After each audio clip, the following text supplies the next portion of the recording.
히브리어 에벤네셀이라는 말의 뜻은 하나님께서 여기까지 우리를 도우셨다라는 의미를 가지고 있습니다. 에벤네셀의 하나님.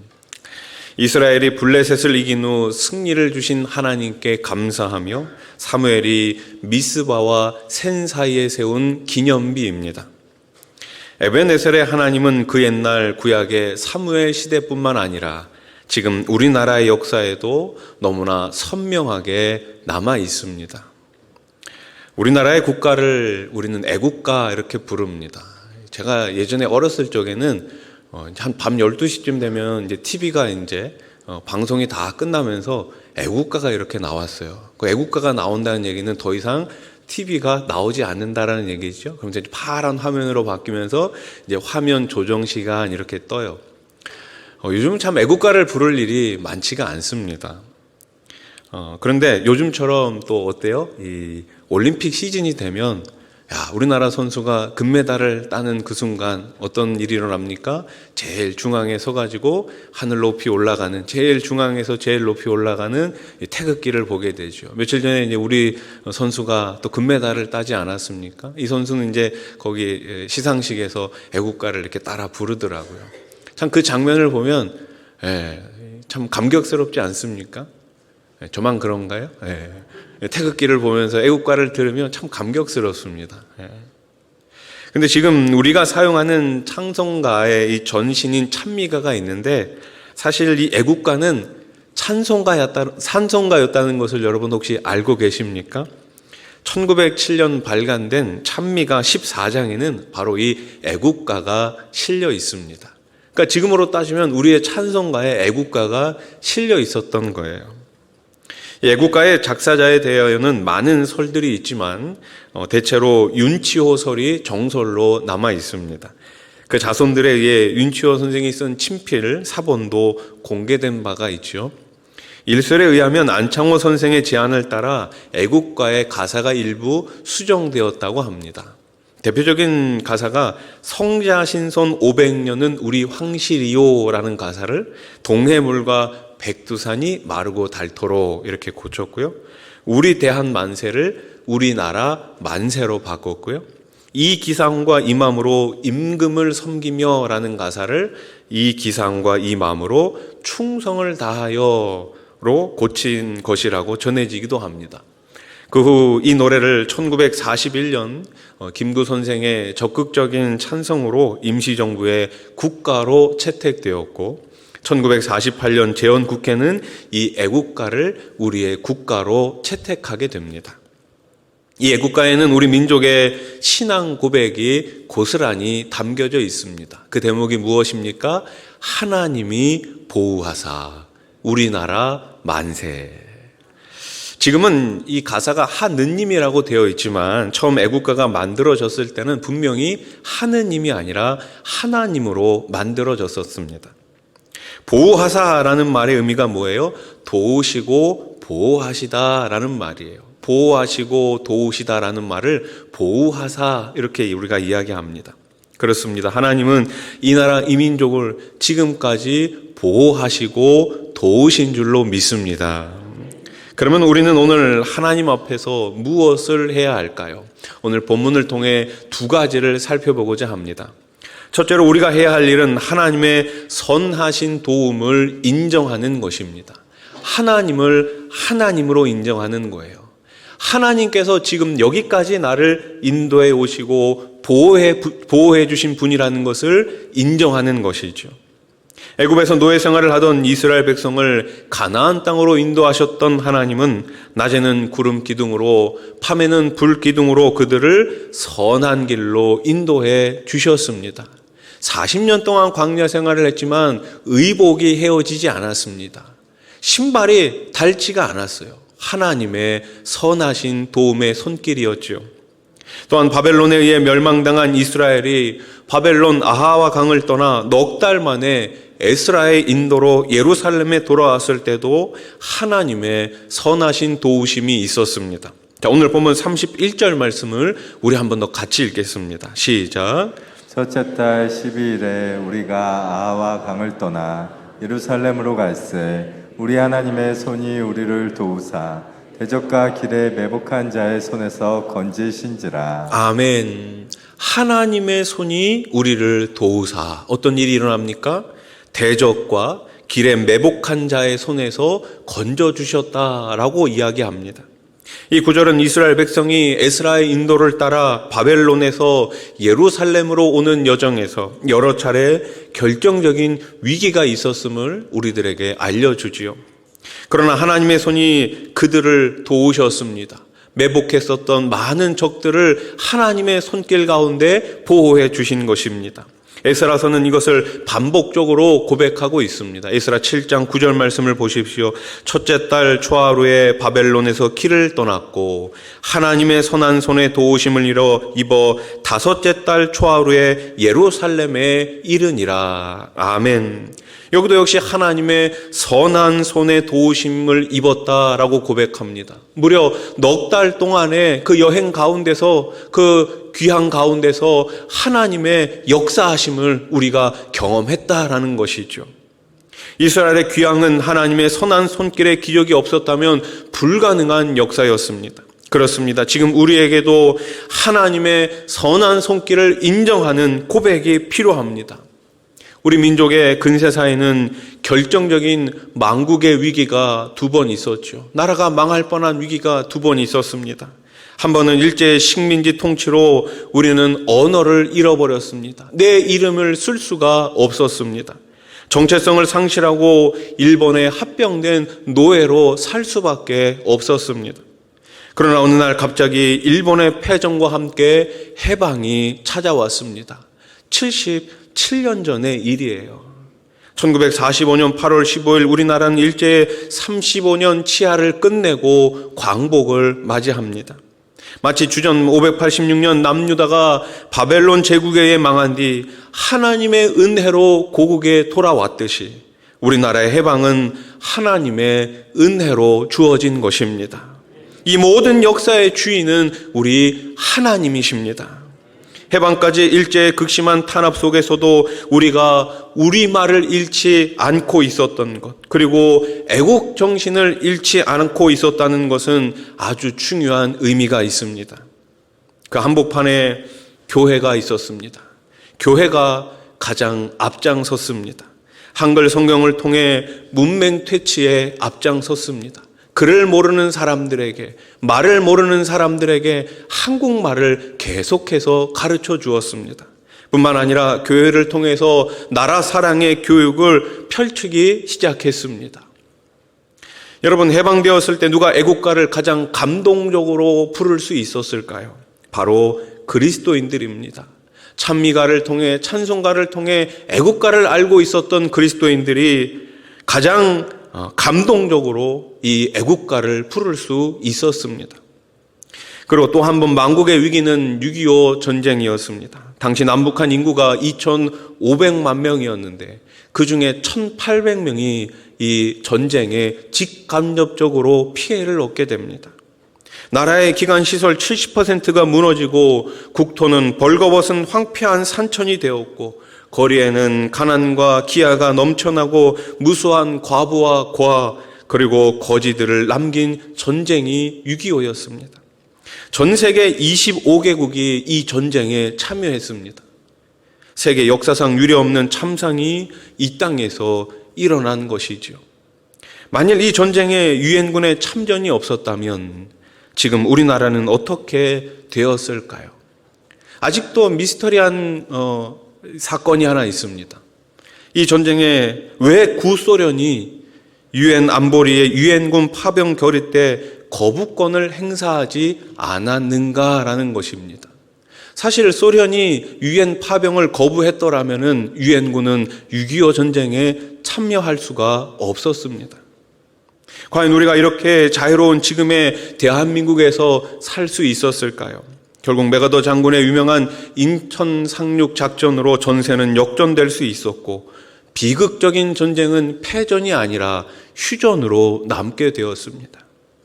그런데 이 전쟁의 한복판에서 전쟁 못지않게 치열하게 불타오른 사건이 있었습니다. 바로 국난을 극복하기 위한 구국 기도회였습니다. 부산으로 피난 온 민족의 지도자들은 뒤늦게나마 초량교회에서 열린 구국기도회를 통해 회개 기도로 민족의 죄를 참회하고 하늘의 은혜를 구했습니다. 한참 전쟁이 치열하게 벌어지고 있는 그때 거의 부산만 남고 모든 나라가 이 민족이 멸망의 그 앞에 섰을 때 이 나라의 그리스도인 지도자들은 함께 모여 하나님 앞에 부르짖기 시작했습니다. 이승만 대통령도 이 기도회에 참여한 바가 있었는데요. 이 기도회 중에 들려온 소식이 두 가지가 있었습니다. 하나는 유엔군의 참전 소식이었고 또 하나는 인천 상륙 작전이었습니다. 전쟁이 오늘날 한반도의 절반인 대한민국이라도 선진국의 문턱에 도달한 이 나라를 보면서 나라를 위해 기도했던 사람들이 부르는 애국가의 그 감회는 그 무엇과도 비교할 수가 없을 것입니다. 하나님이 보호하사 우리나라 만세. 우리는 하나님의 선하신 도우심을 인정해야 합니다.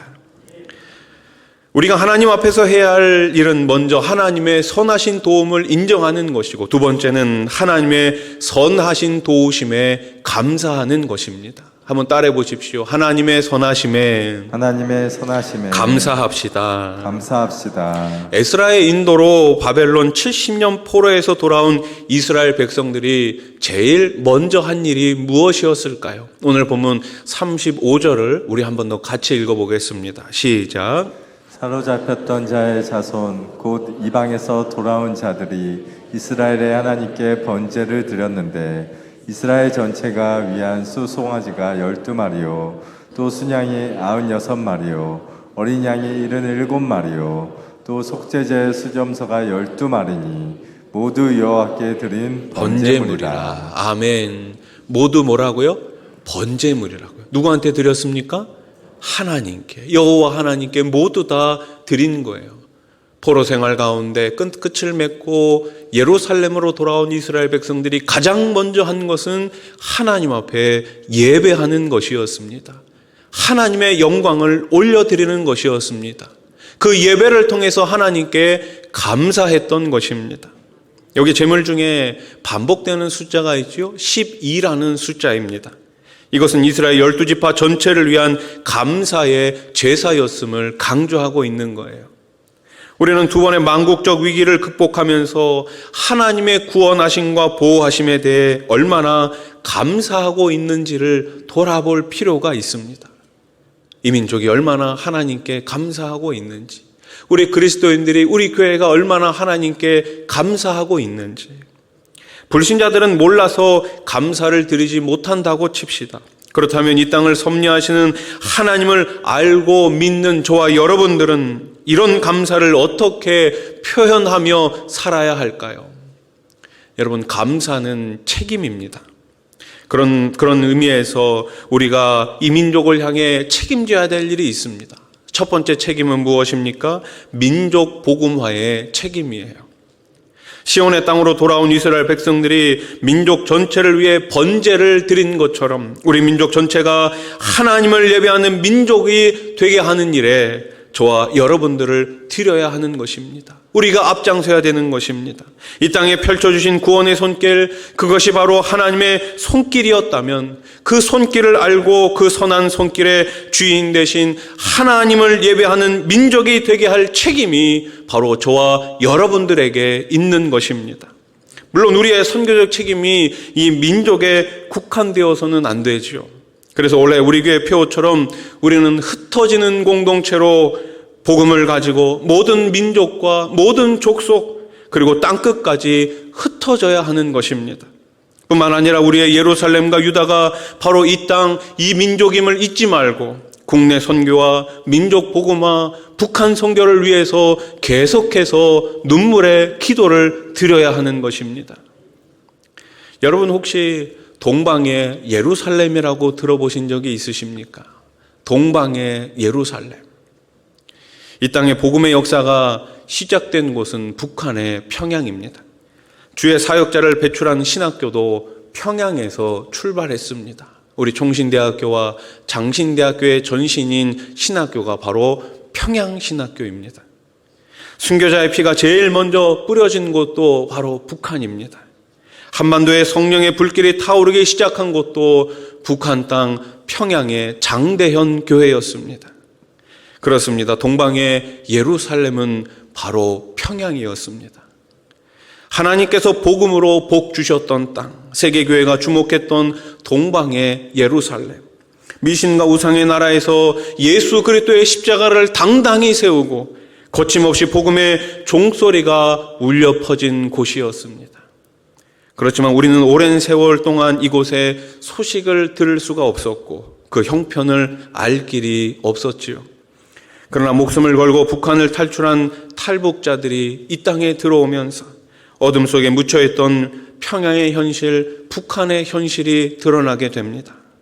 탈북자들로부터 듣게 되는 평양의 형편은 차마 말로 표현할 수 없는 비통함 그 자체였습니다. 1994년부터 북한은 식량을 배급할 수 없을 만큼 심각한 경제난과 식량난으로 굶주림과 싸워야 하는 고난의 행군이 시작되었습니다. 아이들은 집을 뛰쳐나가 거리를 누비는 꽃제비가 되었고 굶주림에 죽어가는 동포들로 동방의 예루살렘 땅은 저주와 죽음의 땅으로 변하게 되었습니다. 동방의 예루살렘 땅 그곳에 통계에 의하면 300만 명이 이 고난의 행군 때에 배고픔과 싸우다가 죽어갔다고 합니다. 해방 전 북한에는 3천여 개의 예배당이 있었습니다. 그러나 하나님을 철저하게 배반하는 무신론 김일성 공산 정권이 들어서면서 다 불태워지고 다 무너지고 이제는 고작 선전용으로 봉수교회와 칠골교회가 남아있을 뿐입니다. 대신 북한 전역에다 김일성 동상 약 8만여 개를 세워놓았다고 합니다. 동방의 예루살렘 형편은 이렇게 무서운 저주와 죽음의 땅이 되고 말았습니다. 이제 우리는 사망의 그늘에 뒤덮인 저 북녘 땅의 영혼들을 위해 울부짖어야 합니다. 눈물의 기도가 있어야 합니다. 아직도 저 북녘 땅에는 지하교회 성도들이 남아있다고 하죠. 여러분, 우리가 기억날 때마다 저 북한 땅을 위해서 책임을 지고 기도하면서 저 북한 땅에 하루속히 복음의 문이 열리도록 기도를 모아야 할 줄로 믿습니다. 두 번째 우리의 책임은 무엇입니까? 이웃 사랑의 책임입니다.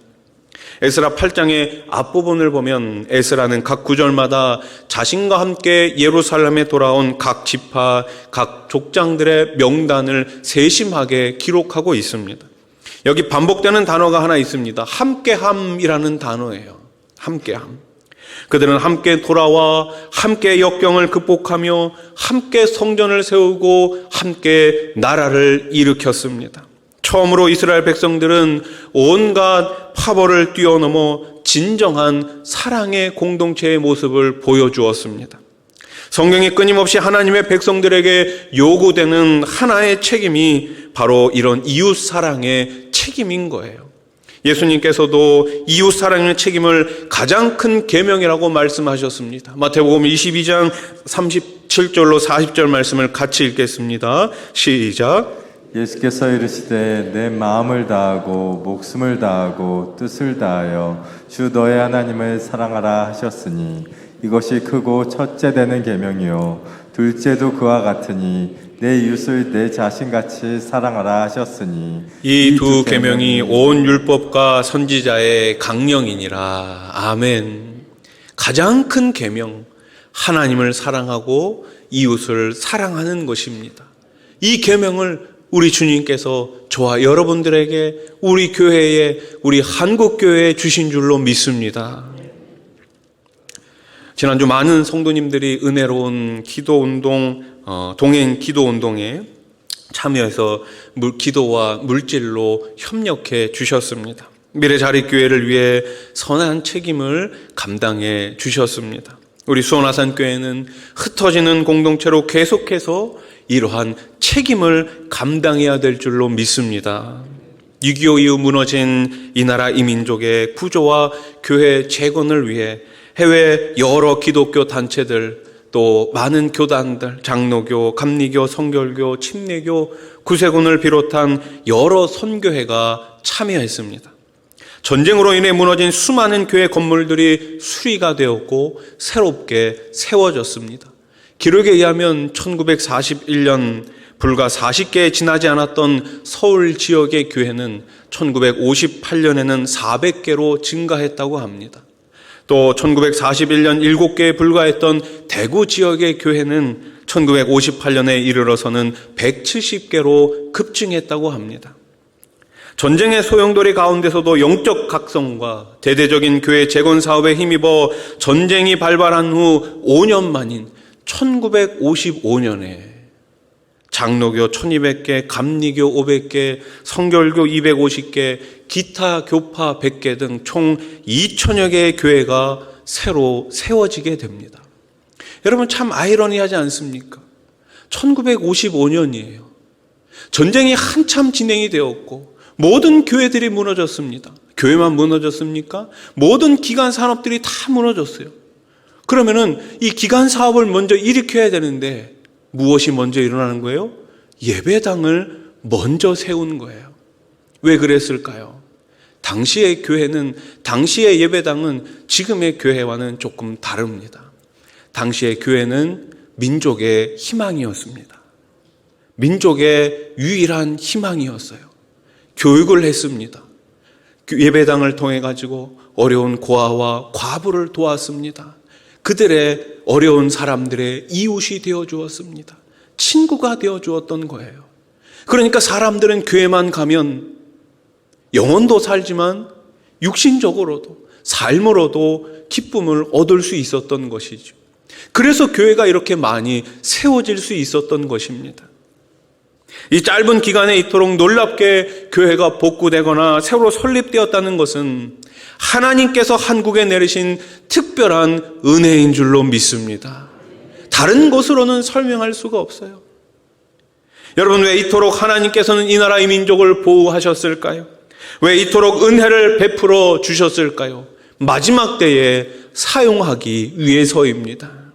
40년 전 우리나라는 100여 명의 선교사님을 해외에 파송했습니다. 그러나 지금 우리나라는 22,000명이 넘는 선교사님들이 해외에서 복음을 전하고 계십니다. 코로나19로 어려운 상황이 왔지만 끝까지 그 자리를 지키는 선교사님들을 우리는 위해서 계속 기도해야 될 줄로 믿습니다. 하나님 마지막 때 한국교회와 성도를 사용하기 위해 지금까지 보호하고 계신 줄로 믿습니다. 그래서 이제 우리는 이 찬양을 힘껏 불러야 하는 것입니다. 한라에서 백두까지, 백두에서 땅의 끝까지 주님 오실 길을 예비하며 주님만 섬기는 나라 되게 하소서. 이 땅에 주님 교회 위에 하늘에 생기를 부어 주소서. 열방을 치유하는 주 백성 주의 군대를 일으켜 주소서. 아멘. 사랑하는 성도 여러분, 우리의 가정과 우리의 교회와 우리나라를 하나님이 보호하고 계십니다. 그 하나님은 어떤 분이십니까? 시편 89편 13절 말씀을 같이 읽겠습니다. 시작. 주의 팔에 능력이 있사오며 주의 손은 강하고 주의 오른손은 높이 들리우셨나이다. 아멘. 여기까지 우리를 도우신 하나님, 보호하신 하나님의 손은 능력의 손인 줄로 믿습니다. 그분이 가지신 손은 권능의 손인 줄로 믿습니다. 그분이 가진 손은 치유의 손인 줄로 믿습니다. 이제 우리 하나님이 보호하시는 우리는 그 책임을 다해야 합니다. 우리 모두 민족 복음화의 책임, 이웃 사랑의 책임을 지고 모이는 교회로 흩어지는 공동체로 살아갈 수 있기를 주님의 이름으로 간절히 축원합니다. 축원합니다.